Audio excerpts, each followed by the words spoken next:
In today's society, you come to understand that getting scared is relatively difficult.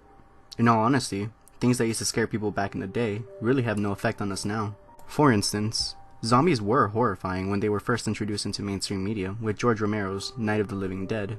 Many people were afraid of the film, even cited in saying that it was the scariest thing they've ever seen.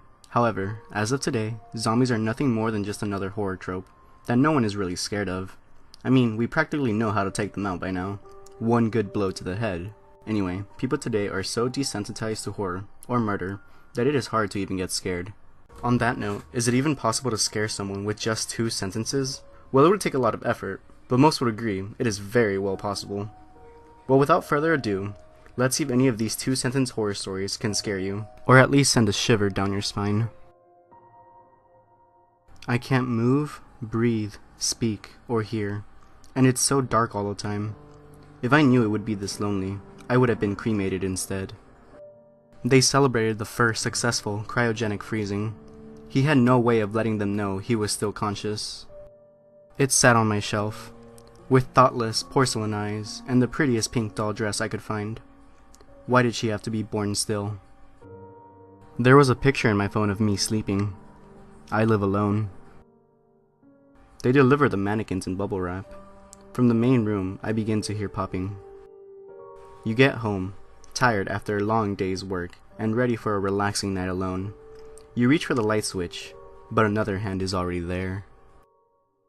My wife woke me up last night to tell me there was an intruder in our house. She was murdered by an intruder 2 years ago. I was having a pleasant dream, when what sounded like hammering woke me up.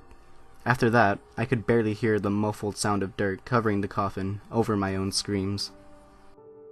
After working a hard day, I came home to see my girlfriend cradling our child.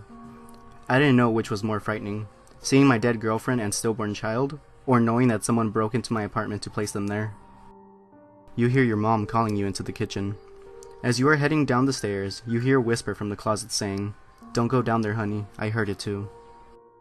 The longer I wore it, the more it grew on me. She had such pretty skin. I always thought my cat had a staring problem. She always seemed fixated on my face. Until one day, when I realized that she was always looking just behind me. The last thing I saw was my alarm clock flash 12:07 before she pushed her long, rotting nails through my chest, her other hand muffling my screams. I sat bolt upright, relieved it was only a dream, but as I saw my alarm clock read 12:06, I heard my closet door creak open. My son crawled into bed with me, telling me, "Daddy, I can't sleep." I let him crawl into bed without a second thought, and hear someone else walk into the room. It was my son, and he said, "Daddy, I can't sleep." The covers are always a safe place in my bed. Everyone's out, and I'm home alone. I slip between the covers, trying not to think bad thoughts. In complete darkness, I whisper to myself, "Is it stupid that I'm afraid?" To which I get a reply, "You should be." I awoke to the sound of the baby monitor crackling with a voice, comforting my firstborn child. As I adjusted to a new position, my arm brushed up against my wife, sleeping next to me. There's nothing like the laughter of a baby, unless it's 1 a.m. and you're home alone. Growing up with cats and dogs, I got used to the sound of scratching at my door while I slept.